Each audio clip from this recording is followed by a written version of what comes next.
Hello, welcome to lesson 3 of developing Blazor web assembly apps with Radzen.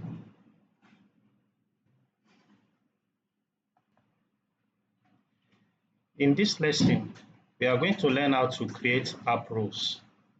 We are going to learn how to create roles for our application. So the first thing we are going to do is to ensure that our SQL Server Service is running. So I'm going to look for the SQL Server instance called Ibukun. It is running.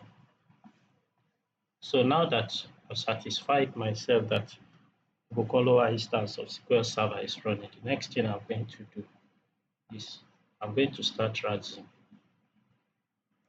So I'll right click on it, I'll say run as administrator. I click yes.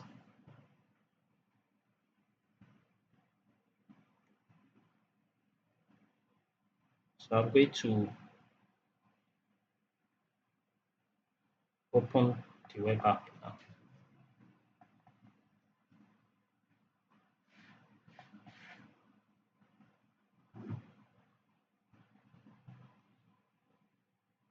Now, in order to create roles for the application, I'll click run.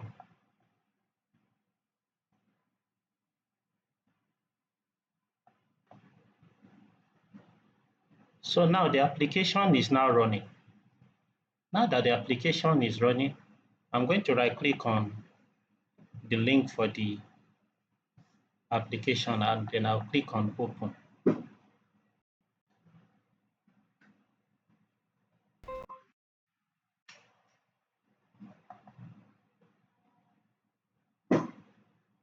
Then I'll click on admin. I'll type my username of admin and I'll type the password of admin. Then I'll click login. Now, after logging in, I'm going to create roles now. I'll click the link here, then I'll click on roles,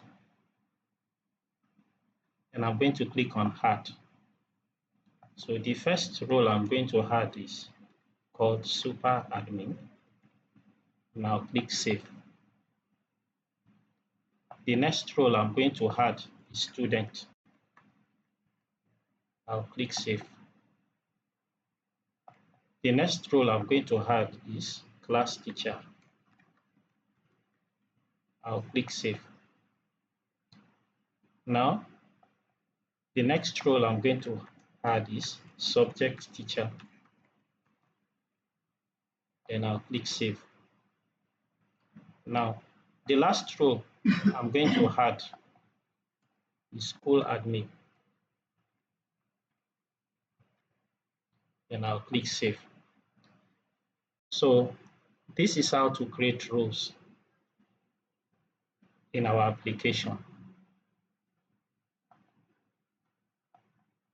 Logging out. Thank you for watching.